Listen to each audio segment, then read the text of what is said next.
그냥 단순하게 생각했을 때 쉽죠. 네이마르. 네이마르 그렇죠. 축구하고 여자 만나고 그 축구하고 여자 만나는 거 빼면 할 일이 없으니까. 그게 없잖아요. 축구 광이잖아요. 축구 광이에요, 여자 광이에요. 진짜로. 둘 다 실력은 늘리는 중에. 아, 실력을 늘려요. 아니 근데 SNS 관리자래요. 저는 무조건 SNS 관리자예요. 왜냐면 아무 데서나 할 수 있는 거잖아요. 사실 뭐 집에서도 해도 되고 뭐 어디서도 해도 되고 그리고 제가 SNS 저도 오래 하고 있지만 사실 SNS라는 공간이 피라냐들이 진짜 많아요. 그러니까 말실수 한번 잘못하면 완전 이제 조리 돌림 당해가지고 그냥 이제 끝나는 공간이거든요. 근데 제가 그거를 오랫동안 지켜봐서 아주 조심성이 있습니다. 아, 잘할 수 있다. 할 수 있어요. 근데 예를 들어서 이게 영국 왕실이잖아요. 그렇죠. 근데 영국 왕실인데 만약에 본인이 관리를 하고 있다가 진짜 네. 아주 작은 걸로 네. 큰 사고가 나서 네. 공격을 받았을 때 네. 버틸 자신이 있으신 거예요? 없어요. 없어요. 못하잖아. 자, 버는 것도 버는 거지만 쓰는 거를 잘 써야 된다라고 많은 사람들이 얘기를 하잖아요. 버는 건 기술이고 쓰는 건 예술이다. 아, 개인이 할 수 있는 거는 사실 내가 월급 많이 받을수록 행복하다는 생각 버려야 되는데 돈은 어느 정도 나의 불행을 줄일 수 있는 것을 우리는 잘 알아야 될 것 같아요. 그러니까 많다기 적다기라기보다는 돈은 어느 정도 나의 불행을 줄일 수 있고 그 외에는 어떤 개인적인 행복을 개인이 이제 그 추구하는 게 그거 답인 것 같아요. 그러니까 돈으로 뭘 살까의 문제가 제일 중요한 것 같아요. 그 돈으로 물건을 사면 이제 물건에 가진 어떤 사용 가치 같은 것들이 이제 전달이 되겠죠. 근데 어떤 분들이 그런 얘기 하시더라고요. 돈을 많이 버는 이유 중에 하나는 시간을 벌기 위해서다. 그렇죠. 예, 돈을 많이 벌어 놓으면 사실 어느 정도 시간이 되면 이제 더 이상 일을 안 해도 되는 상황이 벌어질 수 있고 그래서 자기가 어떤 갖는 시간들 하다못해 뭐 어느 장소를 이동하더라도 좀 더 빨리 갈 수 있는 시간들 이런 것들 이제 돈으로 살 수 있다는 거거든요. 사실 예전엔 저도 물건을 사드리는데 돈을 썼다라면 최근엔 그런 데는 거의 돈을 쓰지 않아요. 저는 개인적으로 일이 없는 날 하루는 노머니 데이라는 게 있어요. 하루 종일 한 푼도 안 쓰는 날인 거예요, 그날은. 훌륭하네요. 근데 그날 되게 괜찮습니다. 그러니까 집에 뭐 냉장고에 좀 남겨놨던 음식으로 하루 한 2끼 정도 먹고 혹은 아주 그 저한테 술을 잘 사줄 것 같은 선배 한 분을 꼬셔서 술 얻어먹고 들어오거나 그거 지금 궁금해서 여쭤보려고 했는데 그런 방법. 예, 돈을 쓰지 않는 날을 하루 정도 만들어 봤더니 아 그렇게도 살아갈 수 있겠다는 어떤 자신감 같은 게 좀 근데 생겨요. 저는 돈을 쓰는 날을 만들고 있어요. 그러니까 이게 정확하게 지금 본인이 일반적으로 해왔던 것과는 다른 시간을 가지는 거거든요. 그러니까 돈을 쓰는 거나 물질적인 만족을 추구하는 것을 통해 가지고 길들여져 있던 사람은 그 행동을 하지 않음으로써 원래 본인의 삶에서 진짜 중요한 게 뭔가를 느끼는데 또 탁 선생은 또 완전히 다른 삶을 사니까 이제 돈을 하루는 좀 확실히 쓰는 걸 느끼고 싶은 이제 그런 경험을 하게 되는 거죠. 잠깐 말씀드리면 고인물이 썩는다 그러잖아요. 그러니까 그 쓰는 게 예술이다 이런 걸 떠나서 물이 이제 고인물이 썩는 것처럼 고인 돈이 썩는 거예요.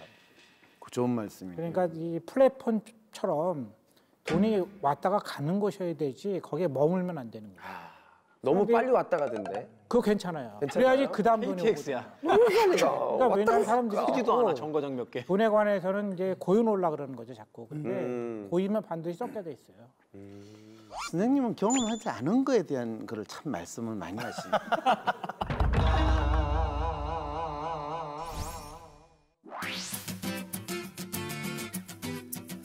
자, 이번에 다룰 주제는 우리 대한민국 사람이 정말 많이 하는 얘기 중에 하나죠. 우리 언제 밥 한 번 먹자.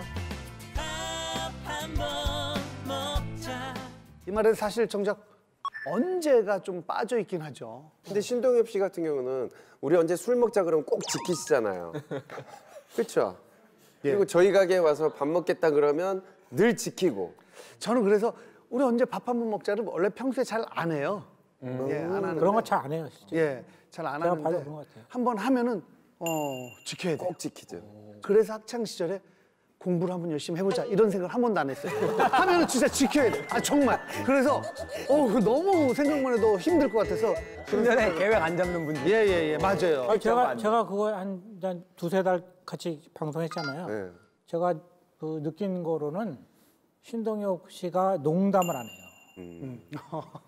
농담처럼 하지만 사실은 농담이 하나도 없었어요. 그러니까 저는 이 말이 신뢰가 가요. 저는 사실 이제 언제 한번 밥 한번 먹자 뭐 이러진 않지만 습관적으로 하는 사람이 있는데 그걸 가지고 뭐라고 하는 분도 있고 아니 뭐 그거 그냥 서로 그냥 관용적으로 우리가 사용하는 건데 뭘 그거 하고 그러냐 이럴 수 있는데 철학자로서 그러니까 그거는 이제 작가로서. 그 하나는 이제 기능을 내는 거죠. 이제 관습적으로 사용하는. 그러니까 예를 들어서 우리나라만 그런 게 아니잖아요. 독일에서도 헤어질 때 뭐라고 인사말이 있잖아요. 뭐라 그래요? 독일에서는. auf Wiedersehen. 근데 다시 다시 보자. 위더제인이 다시 보자는 네, 거거든요. 영화에서도 See You Again이잖아요. 다시 보자. 근데 그렇다고 언제 다시 보자는 거 아니잖아요.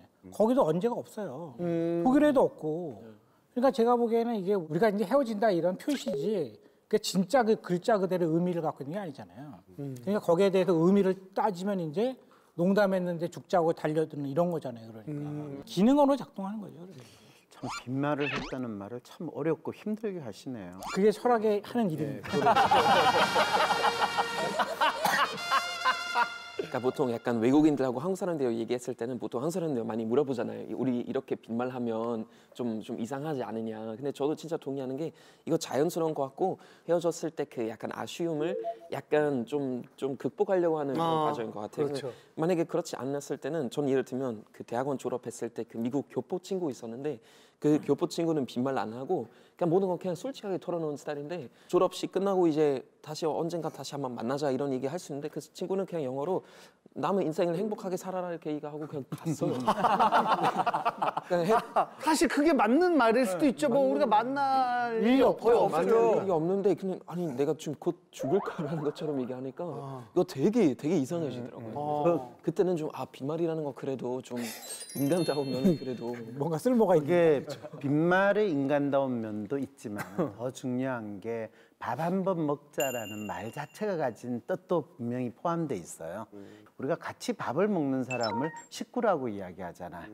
그러니까 내가 너하고 밥을 같이 먹는 건 그만큼 내한테 이제 친밀한 사람이 될 수 있다, 또 되고 싶다라는 마음을 흘리는 건데 그걸 그래 언제 할래? 이렇게 되면 또 그것도 그 신호에 대해서 잘못 파악이 된 거고. 그럴 때 왜 한국 사람들은 언제 밥 한 번 먹지? 이게 내가 나한테 그래도 조금 마음 쓰고 있어. 그 신호가 됐을까?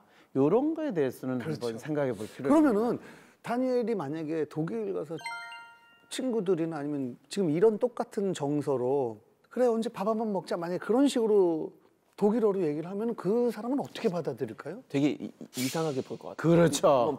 밥 같이 먹자 뭐 Lass uns mal was zusammen essen gehen 약간 데이트 신청처럼 들릴 것 같고 그렇죠. 그런 거 좀 있어요. 네.